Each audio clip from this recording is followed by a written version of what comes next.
very powerful moment for me, and I used to hear, we used to tell, when I was inside, we used to tell volunteers that came in all the time, man, you guys are such a blessing, we thank you so much, and every one of them verbatim would say, man, we get more out of coming here than what we leave. And I was just like, man, there's no way. I mean, I understand God's going to bless you and, all the sweet butterfly cinnamon sticks, but never would I imagined, what God does in your heart when you're willing to give, and to go into the hard places, and we went into some hard places. We went into the hole, and why isn't I'm going to end up throwing this thing. We ended up going into the hole, and it was something I was really looking forward to doing. And there was a young man that was, as we began ministering to the other men along the road, you could hear him get louder and get louder and get louder and louder. And the guard even came to us and said, hey, that guy down in 14, man, he hears you guys talking about God, and it's got to be getting in his vent because it's driving him crazy. And he was loud. He wasn't a quiet man at all. And so for me, I'm like, man, we need to hurry up and get down there. Let's go. Let's hurry up and get down there. And so we made our way down and spoke with the men as we went. And God was moving and changing their lives. And at the very end, when we got there, they opened up the door. And he was right on the bars. And when the men stepped in, you could see it just melt off of him. All that anger and all that just lunatic rage that we were hearing just melted off of him. And he began to speak plainly and talked with us. And we held a conversation with him. Now, of course, he told us about all the critters that were in his cell. He even pointed at some ants that were to him walking across the bars. I didn't see them. But, I didn't have my glasses on either. Maybe they were there, maybe they weren't, But you could see for a moment in that young man's life he had some peace. If it wasn't just for a moment, Amen. Well, all my sermon notes are gone. So, and Don's not here with a copy of them, so we will, I don't even know where the scriptures are. Jesus said that if you wanted to be great in the kingdom of heaven, that you had to be servant of all. That the greater you are in the kingdom of heaven, the lower you need to abase yourself and the more you need to serve. And so as he began ministering to me, it really started with him talking about King David. Before he became king, he was, Saul was after him. And he was living in caves, and he was on the land, and 600 men that were also outcasts and soldiers had joined his ranks, and they lived in the hills and in the mountains.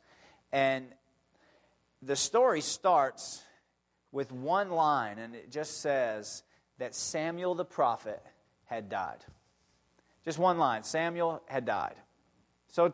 So reason enough, I always just overlooked it and will say, well, that's too bad. He was a good man. He spoke a lot of good truth, and he was the carrier of the Spirit of God in that time, and he spoke into the heart of Saul and did some very mighty things. And we know that Samuel was that young boy that really turned around the temple back then, because the high priest and his two sons were wicked. The high priest allowed his sons to do whatever they wanted to do in the temple. That means they began to receive more offerings and take more offerings than what was theirs. They became very deceitful, and they became very, very ruthless with the people, almost to a point of blackmail. And they were just doing some horrendous things in the temple under the guise of serving God. And their father allowed it. So Samuel came, and we know the story that his mother was barren and begged God for a son. If you'll just give me a son, then I'll give him back to you. If you'll just give me a son, I'll give him back to you. And even the high priest at the time came to her and said, hey, lady, you need to be quiet. You can't be drunk in here. Because she was wailing and she was crying out to God so passionately, he thought she was drunk. And she said, no, sir, I'm not drunk at all. I'm just desiring something from God. And so God blessed her, and he answered her prayer. And so when the young boy was born, she turned him back over to the high priest, and she gave him to God. And God allowed this little boy to sleep in the Holy of Holies. He would be curled up around the altar in the Holy of Holies sleeping. That's unheard of. But God loved this little boy so much, and he had such a mission for him that he allowed him to stay in his presence always. And one night, God began to call that young man. And Samuel, he'd hear the voice of God, and Samuel would wake up and he'd run into the priest and say, yes, here I am. And the priest would be like, man, I didn't call you. Go back to bed. Second time he heard, Samuel. And he woke up and he ran into the priest because he just wanted to serve so passionately. The priest was like, man, I didn't call you, so obviously God is calling you. So next time you hear the voice, you just tell him that here you are. And so Samuel went back and laid down, and it wasn't long before he heard Samuel. And he said, yes, Lord, here am I. And from that moment, God began to deal with that young boy and opened his eyes and opened his heart to the things that would come and began to minister to him and raise him up. And here we see, after he anointed Saul as king, and then he anointed David as king because Saul fell and broke Samuel's heart, because Samuel really thought that Saul was going to be the one, that he was going to be the one to raise up and to bring Israel into their glory and to remove their enemies. But Saul had other plans. Saul had a hard time obeying. Saul had a hard time looking past what he thought was right and what he thought was best. So when God gave a command and said, I want you to kill everybody. The first city you conquer, you're going to kill everything and everybody. You're going to remove my enemies completely. I don't want one trace of them left. And we can say that's cruel, and we can say, man, that's out of control. Why? That's not the God I serve, but that's what he's trying to do with us. He's trying to eradicate our enemies completely, so there's no residue on our lives of that old man. That there's none. And that's something that he had to teach me this weekend, because by that second day, the residue of where he raised me and who I was still very much on me. And JR finally told me that night, he says, man, you remember when you were talking about not telling people and not broadcasting that you was in prison for 10 years, And I was like, yeah. He's like, well, maybe you need to do that again. And what he was saying to me was, you need to knock the dust off your feet. You need to get rid of the rest of that residue and walk uprightly in who you are today. And that's what God was demonstrating to the children of Israel back then, that I want to remove your enemies completely, that you can walk uprightly and you can walk straight and not have that old residue, not even have an ounce of it on you, remembering and trying to pull you back into anything. But Saul, being the king that he was, he decided that the governor of that city was worth setting aside, and the best of the livestock was worth setting aside, and all the spoils and all the money and everything they found in the town that was worth something. Well, that we don't want to destroy all that. Why are we destroying the best? I'll take that and I'll give it to him. I'll give it to God as an offering. But that's not what God was asking. See, Saul in that moment decided what he thought was best. And he thought highly of himself enough to determine that that's not what God wants. I know what God wants, and he wants all this as an offering to him. And naturally, Samuel came on the scene and rebuked Saul. He spoke to him very harshly and said, obedience is better than sacrifice. And he took a sword and he went and killed the king immediately. The man that Saul was supposed to kill to begin with, Samuel took care of it. And he was that kind of man. He carried that with him, that not only was he willing to say the hard things and to give the word and the command that God had given, but he was willing to get his hands dirty and do the work too. And so all this comes, and he anoints David as king.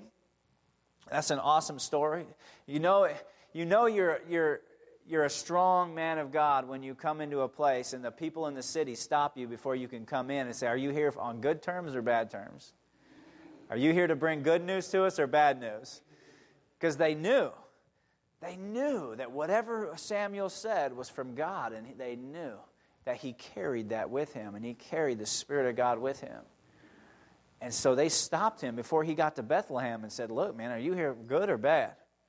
Are you going to bless our city or are you going to curse it? Because they knew it was going to stand. He said, man, I'm just here to give the offering. I'm just here to offer thanksgiving and sacrifices to God. And so he met with Jesse. And, of course, they went down the line, and we know that Jesse had his idea of what he thought was best. He had his 11 sons here, and they're the sturdiest and the best of the bunch. And Samuel even had his idea of who he thought should be the next king. And God kept telling him, no, not that one. No, not that one. No, not that one. He gets to the end of the line, and Samuel's like, surely it's the last one in the row. And he looked towards Jesse, and he says, man, you have any other sons? Because none of these are it. And even his dad said, man, well, I got one other guy, but you don't want nothing to do with him. He's just a little Rudy punk that stays out with the sheep all day. He's not going to amount to nothing. And Samuel said, bring him to me. And that was the one, that David, with a heart so tender to God. And he was the one that God raised up, and Samuel anointed him through his obedience to God. And so here we come to the end of Samuel's life, and we don't get any strong and flow of accolades for the man that has done so much. We get one line that says, and Samuel died. And it goes right into David. And it was a time where Laman was shearing his sheep, and Laman was an extremely rich man. Extremely rich, had thousands of sheep and hundreds of goats. And so he was a very rich man. And he was in the same area where David hid from Saul. And so David would keep this man's livestock safe, and he would keep he made sure that his soldiers protected the people in the region and the people in the land. And that's why the people really loved David. Because he wasn't just there hiding out, and he wasn't just an outlaw, but he was actually caring for the people. Wherever he was at, he was protecting them and caring for the people. And so they were hungry, and he figured, man, it's harvest time. Laman's shearing his sheep, so that's when he gets all of his money. So we need to go down there, and he sent 10 men down to see Laman to get some food because they were hungry. And what did Laman do but he rebuked him and said, man, look, who's David? Who is the son of Jesse? Anyone can come to me and say that they're part of this or part of that. I'm not giving you nothing. And so he was going back to the fact that, man, David is an outcast. He don't amount to nothing. He's an outlaw. He can't do anything to me. I don't want nothing to do with him. And the guy said, man, look, David kept all your livestock safe. You wouldn't have what you have today if it wasn't for him. The guy didn't care. He said, man, get away from me. So these 10 men left and went back to report to David.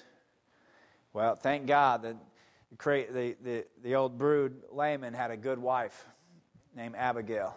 And when the servants went to her and said, hey, David just sent his servants, and they protected us, and they took care of us, and they made sure that we were safe, and he's treating them extremely harshly.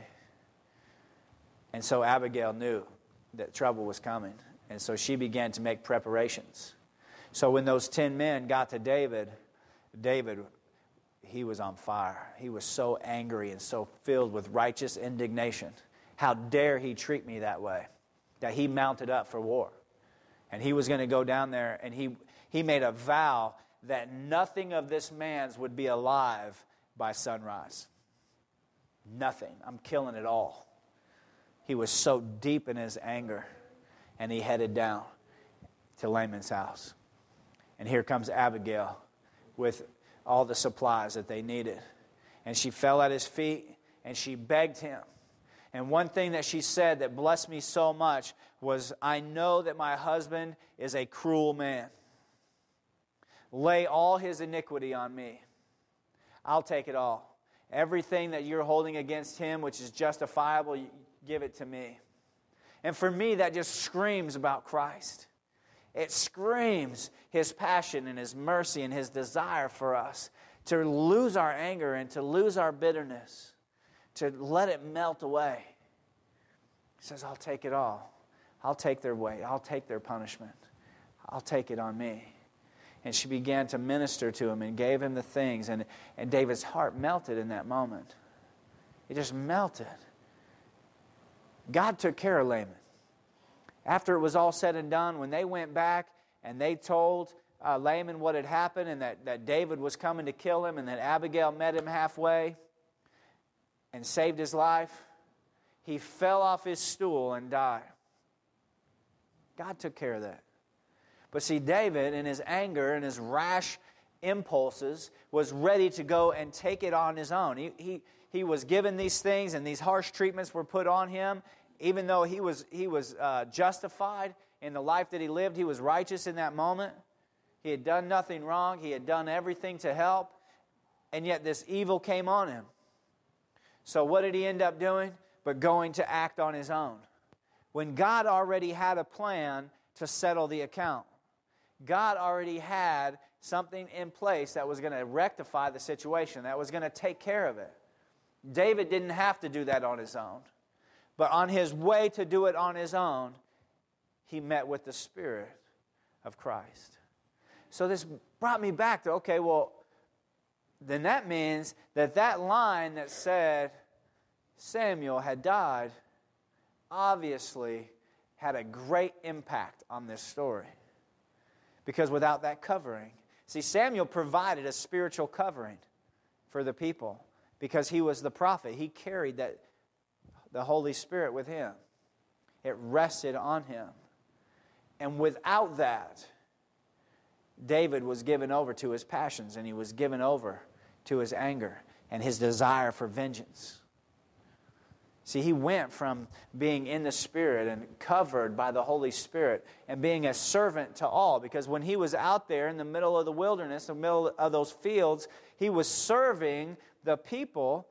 He was protecting them and protecting the livestock. He was preserving them. But once that Spirit was gone, it was, hey, I did this for you. You owe me this. Well, if we do things purely so that we'll get paid back, then it's not a sacrifice. That's not a service. That's an employment. You have a motive for that, and you have an ulterior motive for what you're doing. And then when it doesn't come, then we get angry. Well, didn't I do all these good things for you? You obviously did not do them with the right heart. You obviously didn't do them under the guidance and protection of the Holy Spirit. Because if you did, you would expect nothing in return. You're doing it because it's the right thing to do, because you're obeying God and you're honoring Him. Not looking for the payment to come from man, but from God. And without that covering and without the Holy Spirit protecting you, then that's what we are. We're just out in the middle of the woods and we're ready to avenge ourselves and to rectify situations on our own, to solve our own problems, because we have no covering. And that's what this house is supposed to be. For us, it is a covering. We come and we dedicate ourselves to this band of rebels, and it's our protection, it's our covering. God honors our loyalty to His house. And it covers us because we're in prayer for one another. We're here to help one another. Not to get anything in return, but because we know it's the right thing to do. Because it's where God set us. And this is our home. And this is where we are covered. And when I hear about people that tell me, oh, I love God, yeah, I do all these things. Well, what church you go to? Oh, I don't go to church. And you have no covering. And you're given over to your own desires. You're given over to your own passions. When we don't submit ourselves under His guidance and under His Spirit, understanding that His Word is what stabilizes us. It is the thing that guides us. That is our law and our boundaries. It is our final authority in our life. And without that, as we know from the book of Judges, it says when there is no king, when there is no authority over our lives, everyone does what is right in their own eyes. We become the authority over our life. We become. And we encountered a lot of men over the weekend that decided that they were the authority over their life and they could determine what they were going to do. One of the young men could quote Scripture to us front and back. He knew every disciple. He knew everywhere they came from. The characteristics, I'm telling you, the guy knew it all. And what really spurred him is when I told him about Hebrews. Don't forsake the assembling of the brethren. And that sent him into a tangent. I don't need them. I got them all in me. But see, because he understood the Word and he knew the Word, and yet he would not submit to under a covering, a fellowship of brethren, he wouldn't submit under that, then it set him out there to take on all kinds of other ideas and other doctrines and other beliefs. And he was twisted in his belief system. Twisted. I mean, as he was rambling on, telling me about all the brethren that were in him, going through the disciples and going through the apostles and going through the Old Testament saints, all I could do was shake my head and look him in the eye and say, they're all in there, aren't they? They're all in there. He was so twisted up that I was sure that he had all kinds of things in there. And it was because he knew the Word. He put himself in an environment that made him an enemy to the kingdom of darkness, and yet he had no covering. He had no protection. And so he was lost to them. Like young David became lost in his passions and his desire to avenge the wrong that he felt he was given because he had no covering. And that's just one line. Samuel is dead. When we are outside of the covenant of the Spirit of God, we have no protection. And we think we're right in what we're doing. David thought he was right in what he was doing. And he geared up those men and he mounted up 600 men of war. And he had some men in there that caused destruction. They got stories of one of the men, the mighty men of valor, that took out 1,000 Philistines with a jawbone of a donkey. These are men of war. And he rallied them up to go after this man because he felt slighted. Because he didn't get his way. And he was ready to go. We have got to allow the Spirit of God to dictate our decisions. We have to allow His Word to be our stabilizer and our guidepost. What does it say? How often do we confer with Him before we make a decision? How often? Especially when we're emotional. When we get emotional, we make quick decisions without all the facts, and we head in it. And unfortunately, as I know very well in my own life, it's not until way into the end, after I realized that I made a lot of dumb choices, I made a lot of wrong decisions, then someone can come and say, hey man, you could have did this, this, and this. But see, we don't see that. We get tunnel visioned, and we can't see options. All we see is what we want to come out of the situation. You don't give me what I want, I'm gonna make sure I get it. And I'm sure that we can look at our life and see where that would apply, where we've made decisions outside of the Spirit and guidance of the one who protects us the most. And how often we make decisions and we might help people when we say it's for God and we don't want nothing in return, but then when we need something later, we're calling on them, talking about, hey, didn't I do all these good things for you? Now I need something. When we should all be willing to give to the necessities of each other, expecting nothing in return. That's what the original church was founded on. You look through Acts and go through the early beginnings of the church, and you'll see that when men came to Christ, they gave all that they had. They were moved by the Spirit of God to give all that they had into a community of believers so that all men had what they needed. All men. And then we see that the young couple that decided that was too much. We want to give, but we don't want to give it all.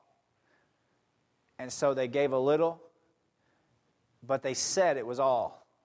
And the Spirit of God destroyed them. God struck them down. And it wasn't because they didn't give it all. That wasn't the point. The point was, when Peter told them, why did you lie to the Spirit of God? Why did you say you did this, but in reality it was this? Because it's all yours. You have the right to do what you wish with it. You have the right to do what you want with it. Why'd you lie? And I think a lot of times we do lie about our motives and our intentions, and then we are surprised when our efforts die. Yet we're not honest. Just like David when he was protecting those herdsmen and that livestock. You know, it's very possible. We can't see it in there, but from his response and his reaction, it's very possible. He's like, man, I'm going to protect them, and then when I need something, I'm going to go get it. And when that didn't happen, then we get angry. And David got angry, and he wanted to go hurt the guy for not doing what he wanted. But his motive was off. His motive was twisted, and without the Spirit of God, our motives are going to be off. They're not going to be laced with grace and mercy and love and willing to give whatever God's calling on us to give. That's all He's asking.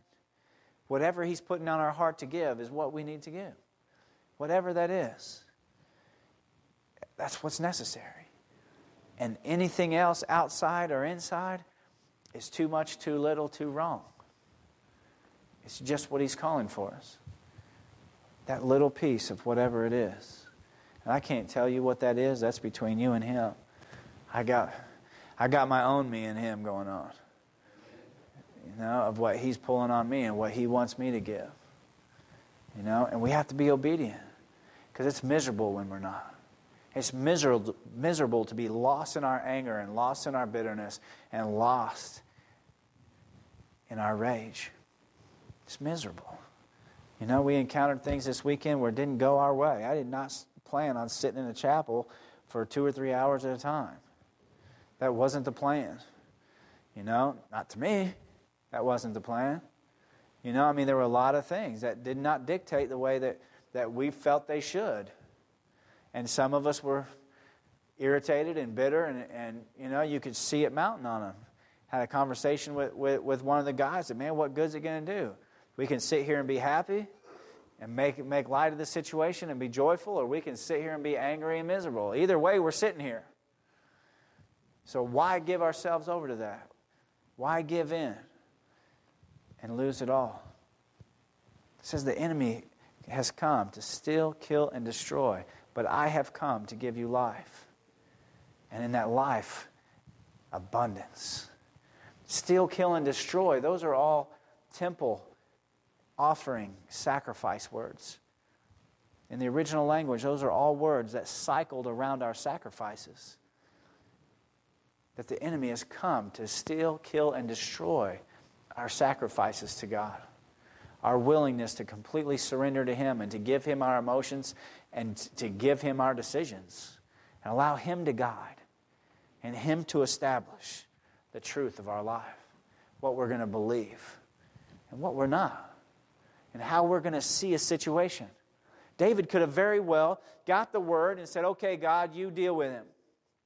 And that's obviously not how you want us to get fed, so you deal with it and you feed us. I'll trust in you. Elijah sat on the side of a river, lost in his misery, and got fed by ravens and drank from the brook. David could have very well believed that God would move in the same way. Protect him like all the times he did before. But see, his covering was gone.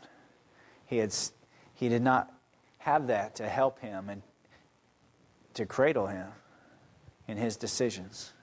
And sometimes we do that, where we step out. See, we have the Holy Spirit in abundance. He's been poured out upon all flesh. We all have access to His covering, and we all have the ability to rest in Him and to pull from His wisdom and His strength. But oftentimes we don't. We decide that we're going to provide for ourselves and we're going to do this for us. And I know the right way. Whenever you're stuck in the depth of your misery, remind yourself that your best thinking got you there. Your ability to solve your problems the best has got you there. Because outside of Him, we can't make good decisions. The heart is deceitfully wicked above all things. That means our desires are crooked. What we want is crooked. What we pursue. Without Him, it's crooked. We have to stay attached. We have to stay under their covering for their protection. Amen? Right.